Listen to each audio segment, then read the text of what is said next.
Sabe o que eu acho lindo do reino de Deus? Agora eu vou falar uma coisa assim, muito inspiradora, muito linda. Eu quero que você pense em quem era você sem Jesus. Onde você estaria agora sem Jesus? Pensa nisso. Aonde você estaria agora se não fosse por Jesus? Quem era você antes? Você nem quer pensar nisso, né? É tão ruim, né? É demônio. Sabe o que eu acho lindo? Que quando você faz parte de um governo, você entra num reino, você é um mero cidadão. É um governo brasileiro, você tem um passaporte. Não tem muitas regalias, né? Ser cidadão brasileiro não tem muitos méritos, muito uma coisa assim, é um passaporte bem ruinzinho. Tem melhores no mundo, né? Mas eu tenho orgulho de ser brasileiro, porque é um povo guerreiro, é um povo que ama Deus, é um povo que tem sede, é um lugar maravilhoso para o reino de Deus ser implantado. O povo, eu gosto da cultura, o povo brasileiro é carinhoso, amoroso, fervoroso, generoso. Mas estou falando do governo, aquilo não é muito bom. Você só é mais um, né? Se você estiver passando muito, muito mal, eles te dão lá uma bolsa, sei lá o quê, qualquer coisinha lá, uma miserinha para você. Sabe o que eu acho lindo no reino de Deus? Que não é um governo, não é uma república, é um reino, diga comigo, um reino. E num reino existe, todo o poder emana do rei. Né? Numa república tem os 3 poderes, tem STF, tem um monte de coisa assim, um monte de... Eles mesmo brigam. Mas no reino, quem que manda? Só tem um rei, sim ou não? Todo o poder emana daquele rei. É um poder total na mão do rei. Quando falamos de um reino, é isso. E a nossa dificuldade hoje de entender o reino de Deus é porque aqui ninguém nunca viveu num reino. A gente viveu numa democracia, numa república de bananas. Que não, né? Tudo errado. Por isso eu recomendo você estudar como que funcionava o Império Romano, como que funciona o reino da Inglaterra, para você pegar algumas dicas de como funciona o reino de Deus.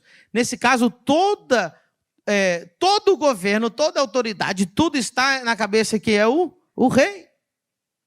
Amém? Quem está entendendo? Então, olha que coisa tremenda.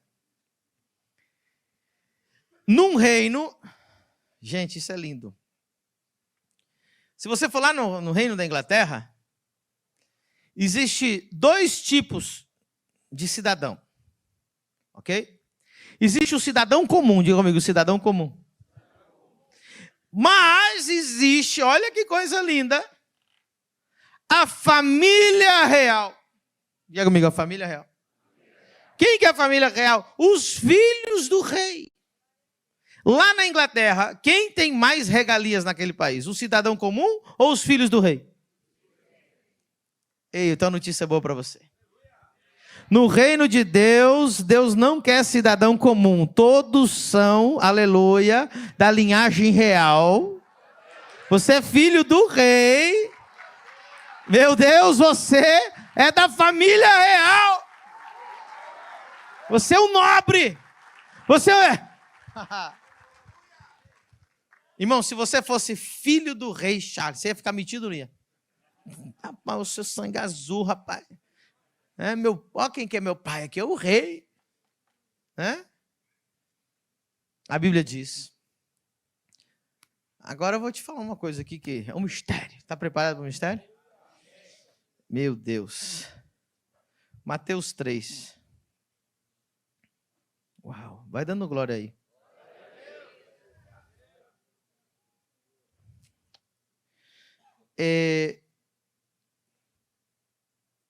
Não, desculpa. João 1, 12. João 1, 12. Tem um glória a Deus sobrando aí, não? João 1, 12. Isso, 1. Vamos lá, irmãos. Em nome de Jesus, aparece. Mas a todos quantos o receberam, quem recebeu Jesus? Só metade, o resto vamos aceitar Jesus hoje. Quem aceitou Jesus? Quem recebeu Jesus? Olha o que foi te dado, levanta a mão direita. Deu-lhes o poder de serem feitos filho do rei, família real. Mas qual que é o segredo nesse texto? Não diz que todos os que lhe receberam foram feitos filhos. Todos os que lhe receberam, lhes foi dado o poder de ser filho. Pegou? Você tem o poder de ser filho. Mas não significa que você se fez filho. Porque filho é uma decisão. Um dos filhos da família real se desligou da família real e disse: eu não quero mais ser filho. Ele tem o poder, mas ele não? Ah, irmão, você não é crente, não. Eu escuto uma pregação dessa, eu dou glória a Deus, irmão. Quem sabe do que eu estou falando? Não tem um da família real que se desligou da família? Que Deus te deu o poder de ser filho não significa que você se fez filho.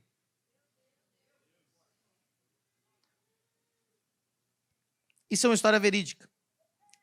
Lá em Nova York, tinha um mendigo jogado na calçada. Parou uma limusine na frente daquele mendigo. Desceu um homem muito elegante da limusine, com um envelope muito bonito, entregou para aquele mendigo e saiu. Aquele mendigo ficou eufórico. Ele falou: meu Deus, uma limusine parou aqui, me deu um envelope lindo, uma carta para mim, o que será isso? Quem sou eu para que um homem como esse venha me entregar isso? E guardou o envelope no bolso. Todo dia ele pegava aquele envelope e dava beijo. Falava assim: alguém lembrou de mim, eu sou importante, não sei o que é, mas... E ele guardava de novo. Isso é uma história verídica. Ele morreu.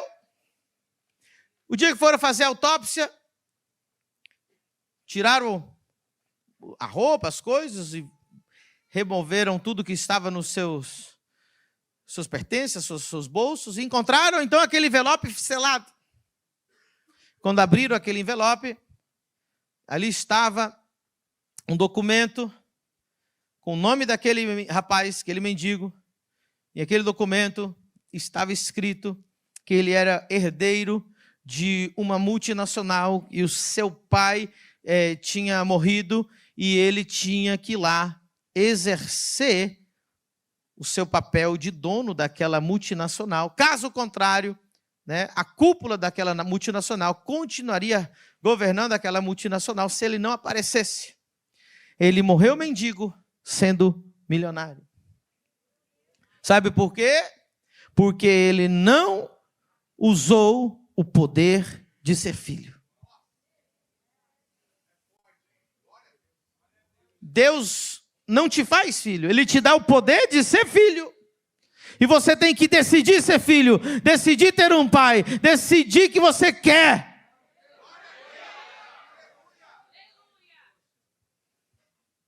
Deixa eu dizer uma coisa para você. Eu estou vendo um monte de envelope fechado nos bolsos aqui hoje. Ah, ele me ama. Ele lembrou de mim. Só que agora está na hora de você abrir o envelope. Reivindicar o que é seu. Tomar o governo. Tomar a autoridade. Tomar a sua herança. Reinar em vida, diz a Bíblia.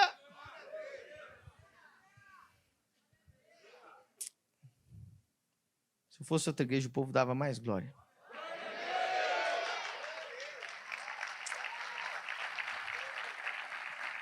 Romanos 5,17. Romanos 5,17, coloca rápido lá no telão para mim. Romanos 5,17. Porque se pela ofensa de um só a morte reinou por esse, muito mais os que recebem a abundância da graça e o dom da justiça reinarão em... Quem vai reinar em vida? Tem gente que quer reinar em morte. Não, sabe, deixa eu falar um negócio para você. A religião é uma desgraça. É mais ou menos assim. Imagine, Aguinaldo, que eu digo para você assim: vou te dar uma Hilux. Você vai ficar feliz ou não vai? Aleluia. Só que tem uma condição, Aguinaldo. Só depois que você morrer. Que promessa maravilhosa. Não é maravilhosa? Eu vou te dar uma Hilux. Só depois?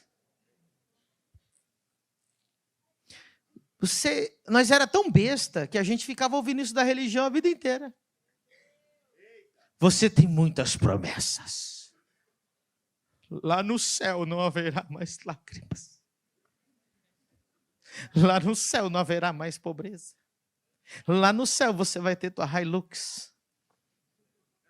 É uma promessa linda. Só que só depois que você... Enquanto eu estou vivo... Ai, irmão, prepara para sofrer. Vai chorando e geme e chora. Mas se você morrer... Aí que nós criamos o quê? Crentes suicidas. Músicas suicidas. Pedindo para Deus nos levar. Você não quer que Jesus volte? Toda essa doutrina da volta de Jesus é o quê? Jesus, eu quero escapar da terra. É o escapismo. E ela não faz muito sentido quando você para pensar no Pai Nosso. Pai Nosso que está nos céus, santificado seja o teu nome. Me leva para o teu reino? Então por que você fica cantando para ele te levar para o reino dele? Ele vem me buscar, ele vai me levar. Venha o teu? Aonde? Agora eu mexi lá no calo do religioso. Agora você ficou com raiva. Até agora eu estava aceitando tudo, apóstolo. Agora o senhor mexeu no meu demônio particular.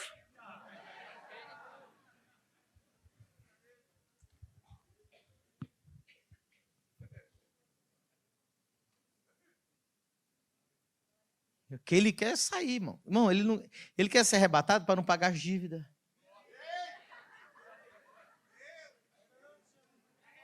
Ele está cansado do cobrador ligar para ele, os agiotas. E ele fala, Jesus, arrebata nós logo. Ele quer fugir, mas fujão. O reino de Deus não é para covarde que quer fugir. O reino de Deus é para valente. Reino de Deus é para gente que quer pegar o diabo pelo chifre, esfregar o focinho dele no chão, pisar na cabeça dele e dizer, aqui eu tenho reino, eu tenho autoridade, eu tenho governo, eu vou reinar em vida com Cristo.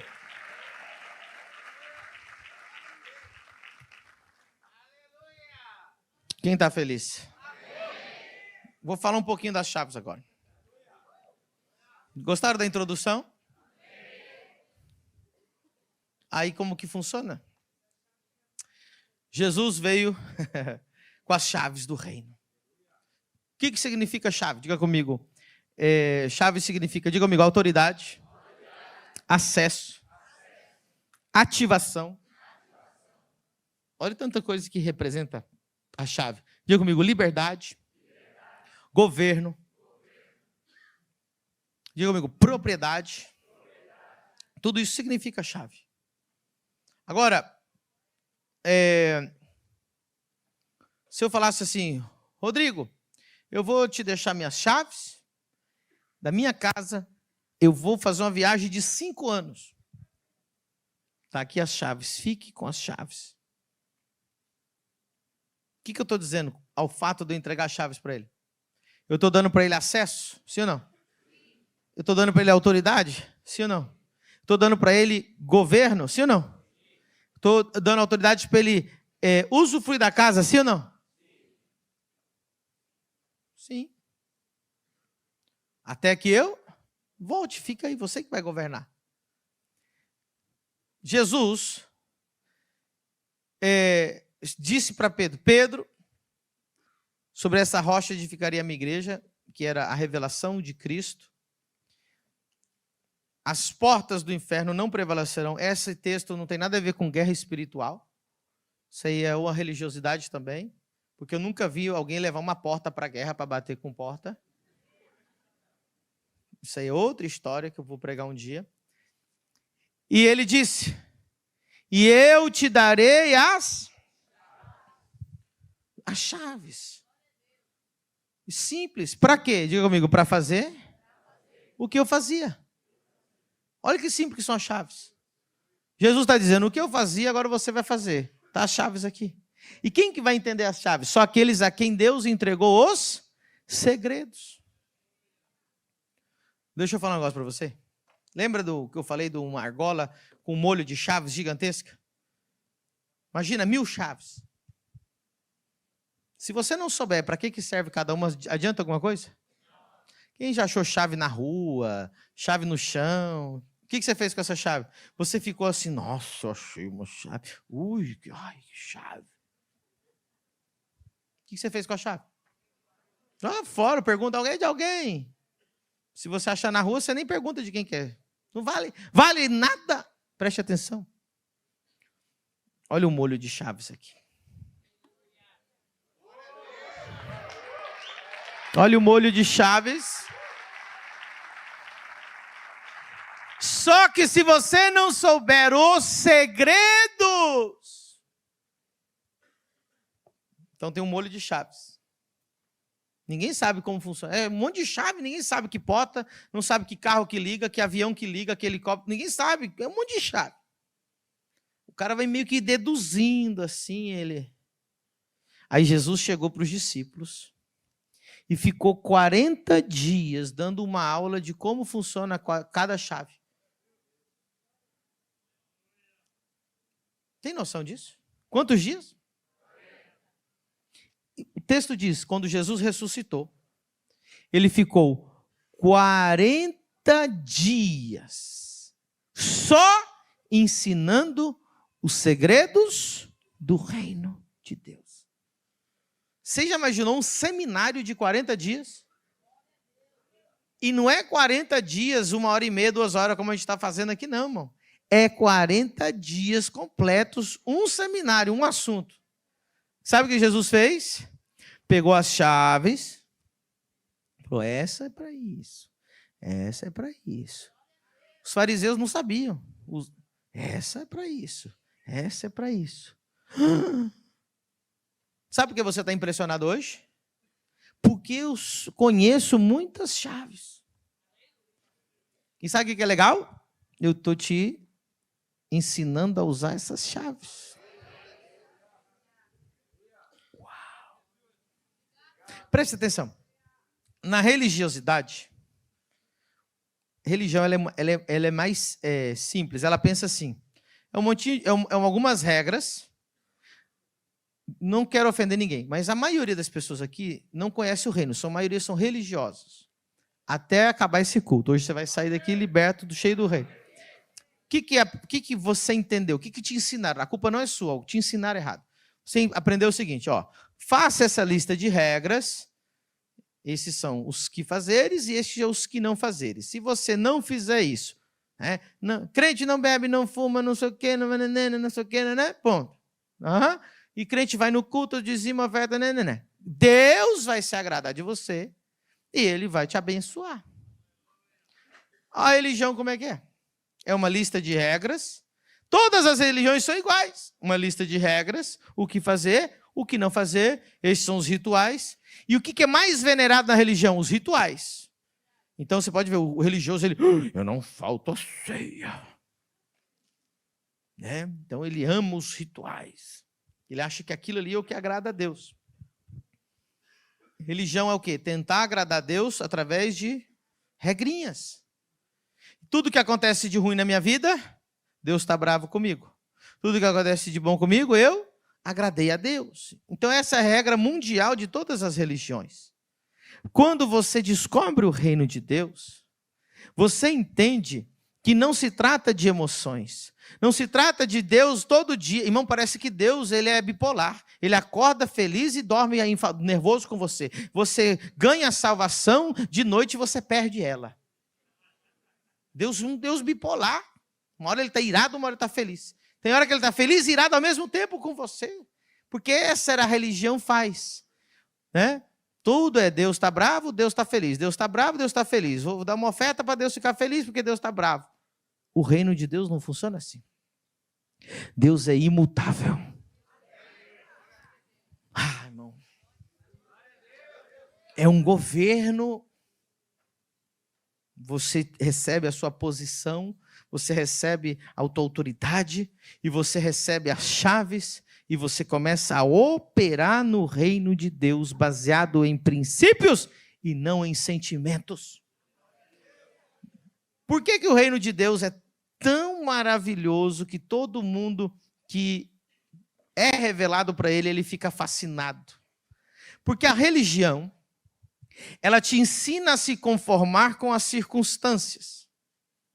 Ninguém tem poder sobre as circunstâncias. O reino de Deus te ensina e ele te dá o poder real para dominar as circunstâncias. A religião te ensina a conformar com as circunstâncias e se você quer que a circunstância mude, chore, gema, derrame lágrimas. Mude Deus. Você não tem o poder de controlar as circunstâncias. Mas se você chorar o suficiente, se você fazer sacrifício o suficiente, assim são as religiões, até hoje são assim. Talvez Deus tenha um agrado e te dê um agradinho. Mas no reino de Deus é diferente.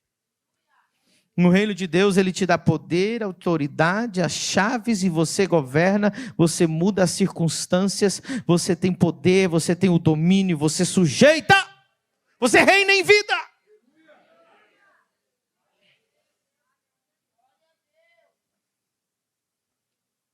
Eu descubro um religioso em 5 segundos, quando eu peço para orar. Eu olho para a igreja e falo assim, irmãos, vamos orar.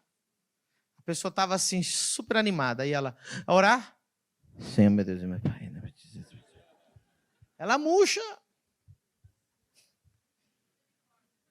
Ela murcha. Eu não sou nada. Eu não sou ninguém. Eu sou o tapete que o diabo colocou para os irmãos pisarem. Eu sou a barata amassada. Eu não sou ninguém. Mas quando você é filho do rei, você tem sangue real, você tem postura de filho de rei. Ei, você caminha diferente, você dá ordem, a coisa é diferente.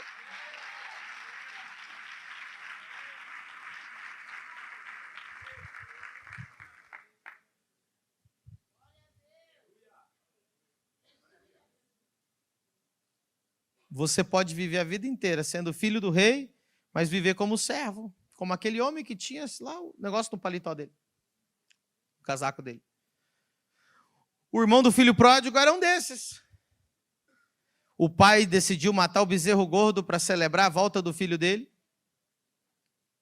E o filho mais velho, o filho que ficou na casa, foi reclamar para o pai. Pai, o senhor matou o bezerro gordo, fez um maior churrasco para o meu irmão. E esse menino não vale nada, vagabundo, saiu no mundo. E olha o que o senhor fez por ele. Aí o pai dele diz para ele assim, filho, se você quisesse, você teria feito quantos churrascos você quisesse. Tudo que é meu, é seu. Então, às vezes sobe alguém no púlpito aqui e conta um testemunho. E faz um mês que ele está na igreja. Irmãos, estou enriquecendo, estou de carro novo, estou com apartamento novo, estou casando com uma mulher linda. E você fala, rapaz, eu estou solteiro, feio, amargurado, triste, pobre. E esse aí chegou faz um mês. E você fica com inveja, porque você é o filho mais velho que ficou na casa, que vive como servo, sem saber que você também é um filho que tem herança. E hoje eu te digo, se você quisesse, você já estaria próspero, você já estaria curado, você já estava vivendo em vitória. Assuma a tua posição de filho, vista a tua roupa de filho, caminhe como filho. Você tem o poder de ser filho.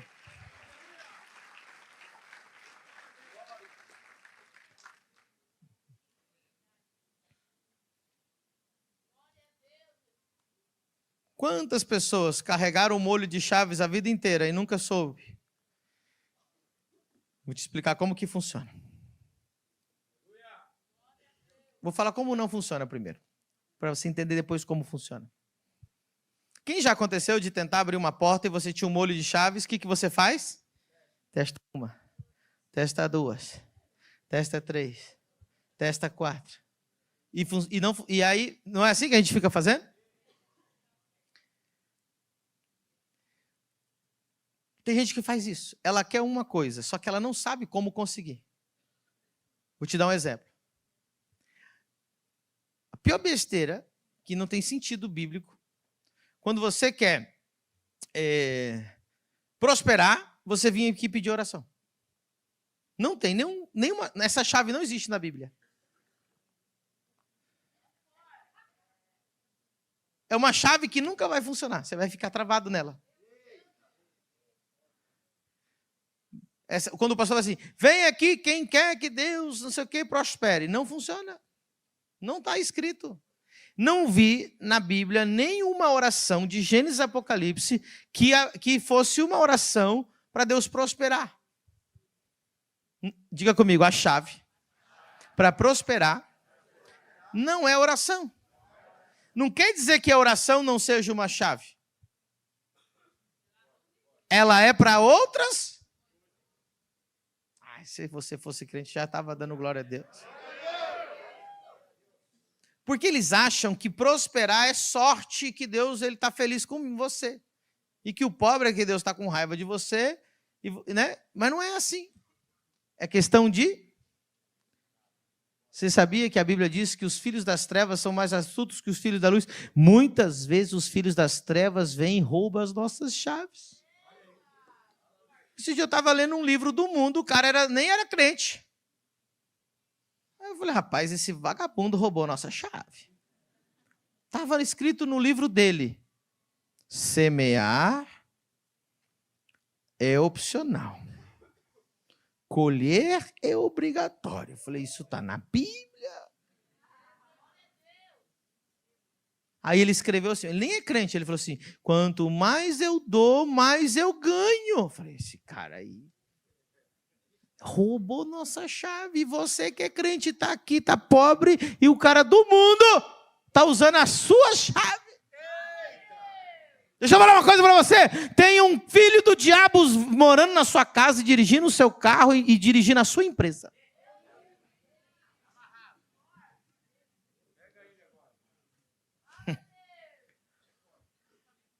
Porque você é um religioso e está esperando Deus. Ai, meu Deus do céu.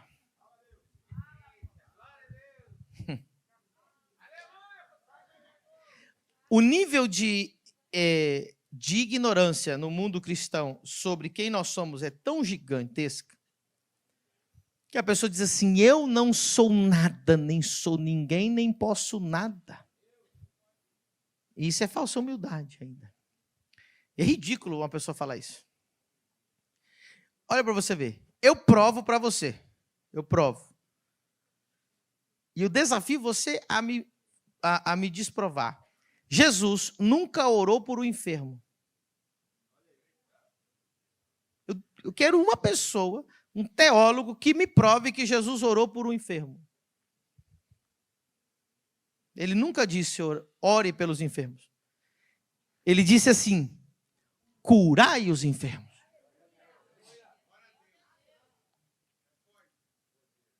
O que é orar por um enfermo? É o que o religioso faz.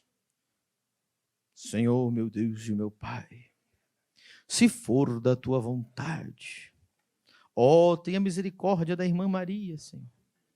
Ah, Senhor, a tua serva te serviu 20 anos, oh Deus. Deus, tenha misericórdia. Oh Deus, vem Deus. Toca um louvor aí, irmão, para nós aí.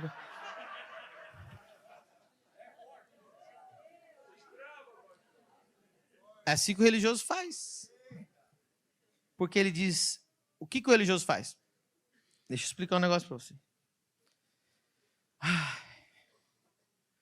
Coloca lá Mateus 10, 7, só para ver se eu estou falando a verdade ou a mentira. Jesus nunca orou por um enfermo. Ele curou os enfermos. Ele só dava ordem. ouvido, abre. Levante e ande. Olha só o que ele fazia. Ele não orava, ele dizia, levanta. Isso é orar? Orar é aquilo ali que eu fiz. Indo pregar e dizendo, é chegado o reino. Curai-os. Eu oro pelos enfermos. Eu digo só o quê? Ouvido, abre-se. Olho, veja. Cérebro, seja reconstruído. Hérnia, desaparece. Câncer. Eu dou ordens.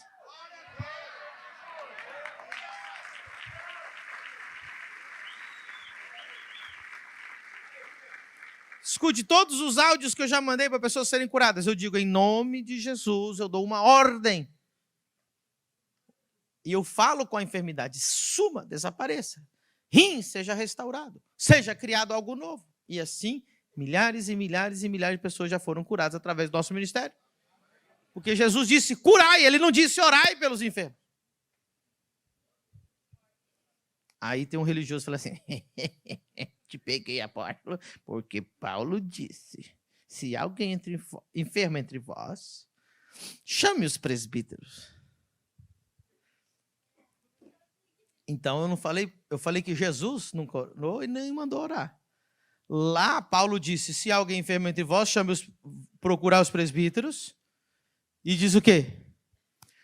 Que os presbíteros devem impor as mãos sobre os enfermos. E eles serão? Aí diz que a oração do enfermo, ele tem que orar, mas o homem de Deus tem que curar. Aí eu vou deixar para outro dia isso aí. Põe o texto lá então para mim.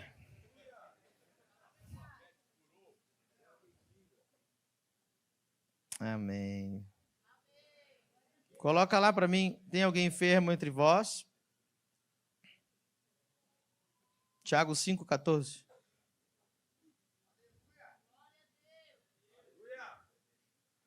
Então Paulo disse orar sobre o enfermo, mas Jesus disse curai.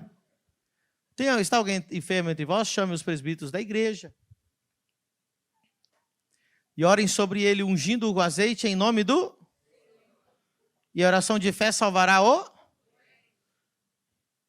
Olha só que interessante. Essa oração de fé está falando uma oração de fé do doente. Ele tem que declarar. Eu resumi essa oração muito simples. O que eu falo para você dizer? É uma oração de fé. Para você receber. E o Senhor o levantará. E se houver cometido pecado, se-lhe-ão? Por que misturou pecado com doença? Porque tem muita doença gerada por causa do pecado. Muitas mulheres vêm pedir oração pelo seu ventre. A primeira pergunta que eu faço é, você está casada? Não, estou morando com meu namorado. Doenças no ventre, isso é outra história. Foi eu que falei ou foi a Bíblia que assimilou pecado com doença? Então tá, então você...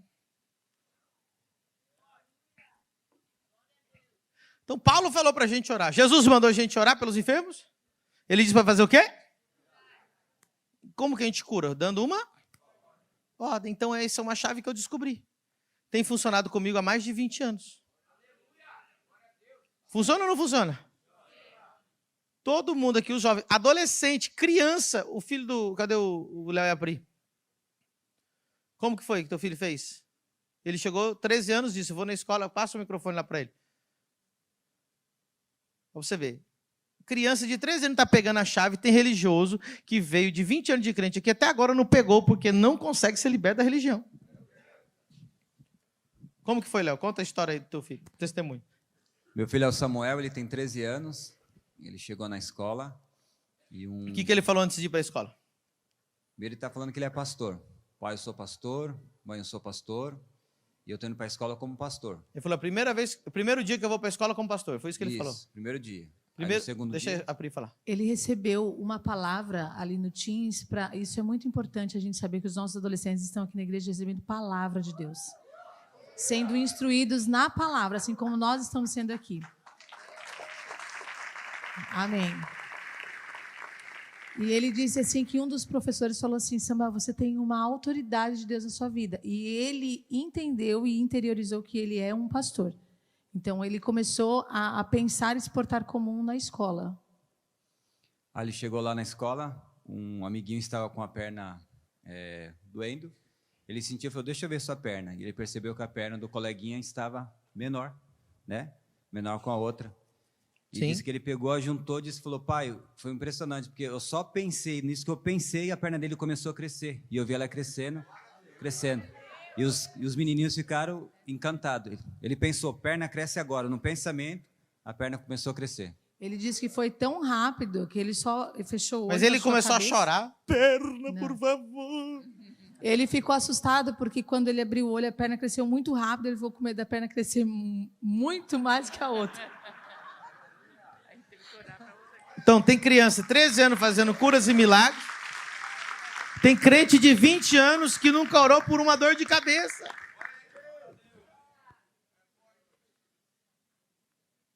A irmã estava aqui, ali, ó, 22 anos sem mexer a perna. Quem veio orar por ela? Eu bati na perna dela assim, ó, no joelho, e falei assim, seja curada em nome de Jesus. Ela estava chorando. Aí levantei ela, falei, levanta a perna. Aí ela levantou. Quando ela levantou, ela se jogou no chão chorando. O que eu estou pregando é uma afronta para o religioso. Ele está com raiva, está com ódio de mim. Está com um cara feio assim. Sim? Ele ficava com ódio de Jesus. Que ele aprendeu. Agora, vou te explicar talvez uma das coisas mais interessantes que eu vou te falar. E é o que mais dói para o religioso, é isso. Ele tem uma falsa humildade tão grande que ele fala assim, eu não sou nada, não sou ninguém, não sou capaz de nada, então é Deus que faz. Por que ele faz isso? Porque ele põe a responsabilidade em Deus. Então agora ele se livra de todas as responsabilidades. Então ele diz assim, não olhe para mim, eu não sou nada, não sou ninguém, eu não mudo nada, não faço nada, é Deus que faz, olhe para ele, e então ele não tem absolutamente nenhuma nem de ser exemplo para você. Ele diz assim, nem olhe para mim. Então ele se livra de todas as responsabilidades. Então o que ele faz quando ele ora? A pessoa não vai ser curada porque Deus não quis. Não pela incredulidade dele. Não porque ele não tem unção. Não porque ele não tem fé. Então ele... Agora deixa eu te perguntar uma coisa.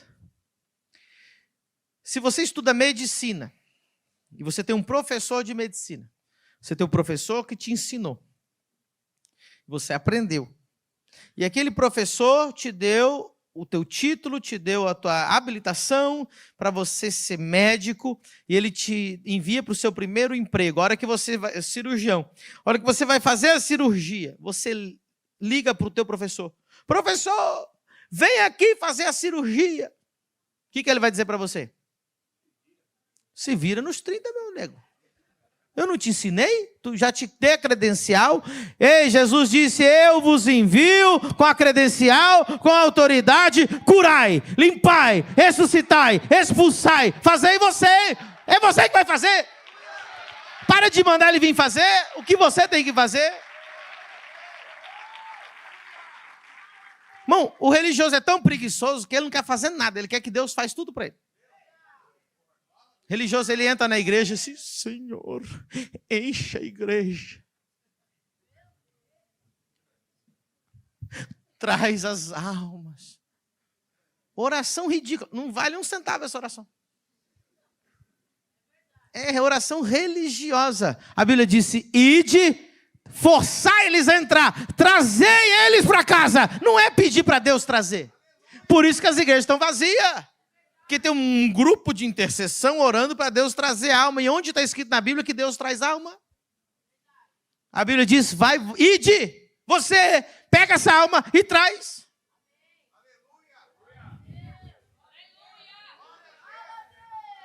Está doendo para caramba, porque a religião, irmão, vai manifestar. Prova para mim que Jesus mandou, que ele vai descer do céu para trazer as almas para a igreja. Então, para que ele enviou a gente? Se ele fizesse isso, já estaria todas lotadas, sim ou não? E por que não está? Porque a gente é religioso. A gente tira a responsabilidade. Ah, irmãos, tenho orado 10 anos para Deus encher essa igreja. Um dia Deus vai me responder. A igreja está vazia porque você é um religioso que não sabe o que está fazendo, não tem noção das chaves e você está perdendo o seu tempo orando para Deus encher a igreja. Sai lá agora e pega uma alma e traz.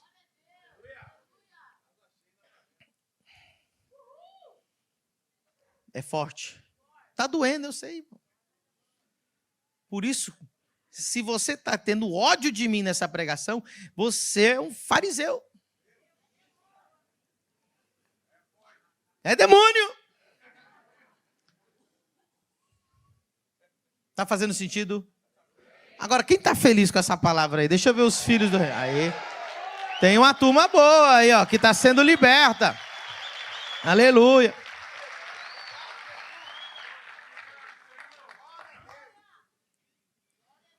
Então, as chaves são diferentes. O que acontece? Não adianta você chamar Deus para fazer. Então, quando você põe a mão, não diz assim, Deus vem curar. Em nome de Jesus, seja... Mudou ou não mudou?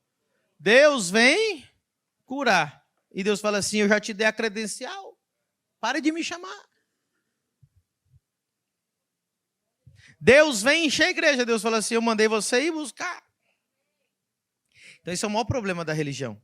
A religião ela não aceita que a gente tem autoridade para nada. É tudo pela misericórdia de Deus.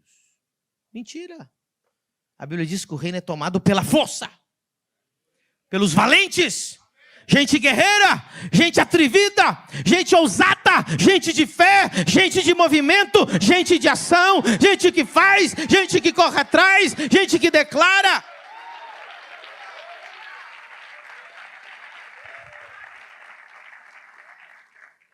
Eu fico numa raiva, irmão. Tem uns pastores mentirosos, igreja grande. Irmãos, nós não fizemos nada. Deus encheu a igreja.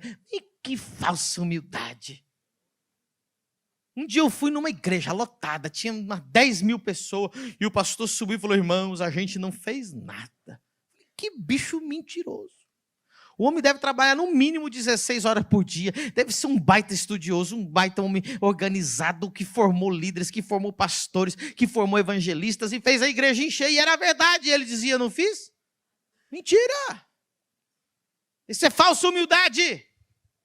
O reino de Deus é tomado pela força. Se você está vendo essa igreja aqui, irmãos, não foi só a mão de Deus. A gente trabalhou, a gente esforçou, a gente ofertou, a gente dizimou, a gente entregou ofertas, sacrifícios a Deus, a gente buscou alma, fez 21 dias, fez 40 dias, fez conferência, mais 21 dias e outros 21 dias, e estamos trabalhando e vamos atrás das almas. Por quê? O que a gente aprendeu com o irmão, o profeta Manuel? Deus é minha sombra. Se eu me movo, Ele move. Se eu me movo, Ele move. A gente tem se movido. A gente não para quieto. Pior coisa é você ser desviado em Balneário Camboriú. Nós vamos te perseguir. Você vai ligar a rádio, eu vou estar lá. Você vai ligar a televisão, eu vou estar lá. Se você vai abrir a geladeira, eu vou estar lá. Movimento. Sabe por quê? Vou falar a verdade. Sabe por que essa igreja está crescendo? Porque a gente faz o que ninguém faz, na hora que ninguém faz, melhor que aquele que já faz. Irmão, é verdade. A igreja funciona quase 24 horas por dia, e a gente está na rua, a gente está evangelizando, a gente está na faixa do avião, a gente está na Transamérica, a gente está na Jovem Pan, a gente está na rua, a gente paga os Uber para colocar os nossos adesivos. Fazemos o que ninguém faz.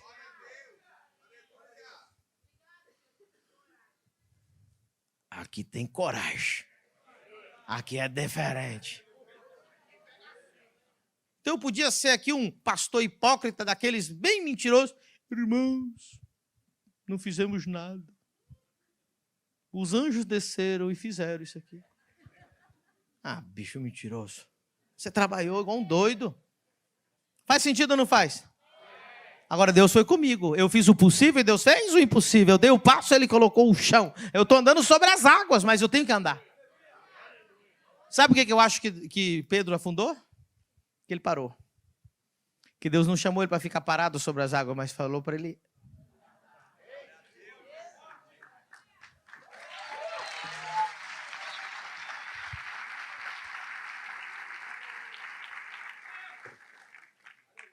Sabe o que o religioso pensa de mim?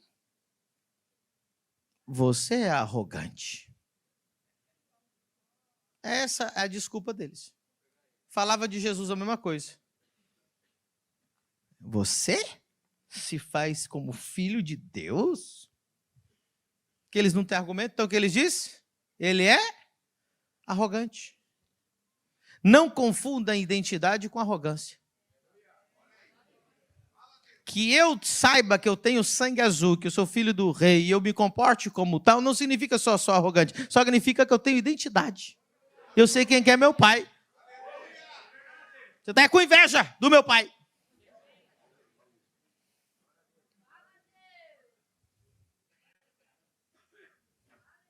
Inveja. Inveja é a pior desgraça que existe. Sabe quem matou? Sabe por que Jesus morreu? Por inveja. Sabe o que quer dizer isso?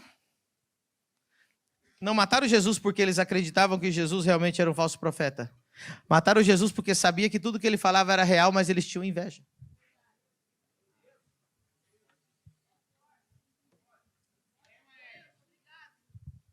Jesus, quando estava sendo crucificado, disse: Deus, perdoa esses romanos que estão me crucificando, porque eles não sabem o que fazem. Mas os judeus que me mandaram matar, eles sabiam o que estavam fazendo.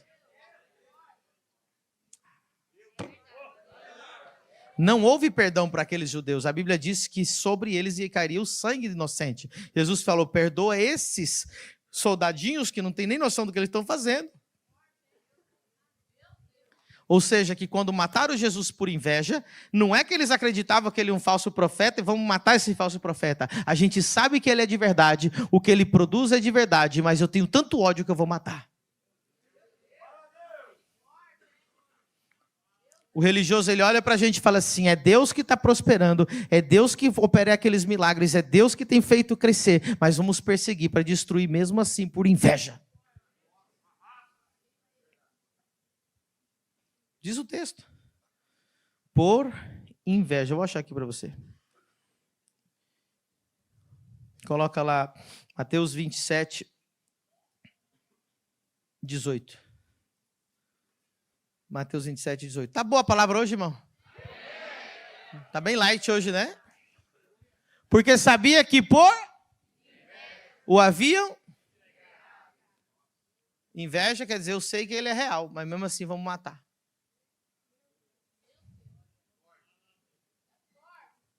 Sabe o que as pessoas fazem com os falsos profetas?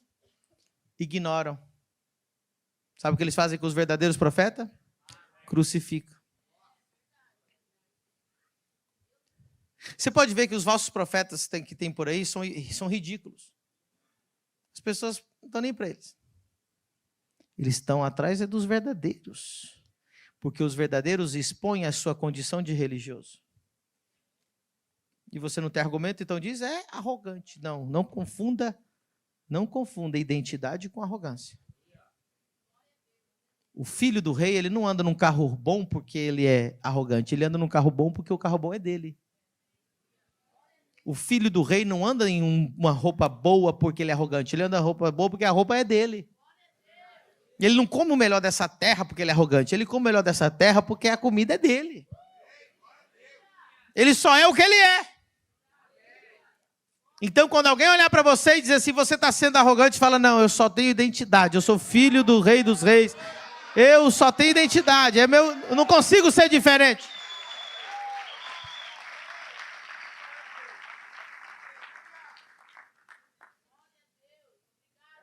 Meu filho não é arrogante. E ele chega no shopping, entra numa loja de brinquedo e diz, pai, compra esse brinquedo para mim. É caro? Ele está sendo arrogante? Não, mas ele sabe que o pai dele consegue comprar aquele brinquedo. Ele não é arrogante, ele só sabe que ele é dele. O pai dele consegue. Está entendendo a diferença? Eu nunca disse para o meu filho que eu não vou comprar porque eu não tenho dinheiro. Nunca. pior burrice que você faz é falar pro teu filho, não tem dinheiro. Você está ensinando ele pobreza, miséria e escassez. Meu filho, quando diz assim, papai, compra esse brinquedo para mim, eu falo, não, porque o papai acha que não tá, você já tem outros brinquedos. Não. Eu tenho dinheiro para comprar, mas não vou comprar. Não é teu aniversário? Não é uma data especial? Te dei um presente semana passada, você quebrou ele? Ele, tá bom, papai. Mas ele sabe que o pai dele pode. Para de mentir para o teu filho que você não tem dinheiro, que você está declarando no mundo espiritual que você é pobre. Espero que você tenha sido muito abençoado com essa pregação. Eu quero convidar você para ser o meu aluno na maior escola de revelação bíblica do Brasil, a Exousis School. Você vai poder clicar aqui no link que está na descrição desse vídeo. E se você algum dia passa por aqui em Balneário Camboriú, venha visitar a família do reino, o lugar do seu propósito. Deus te abençoe, se inscreva no canal e até o próximo vídeo.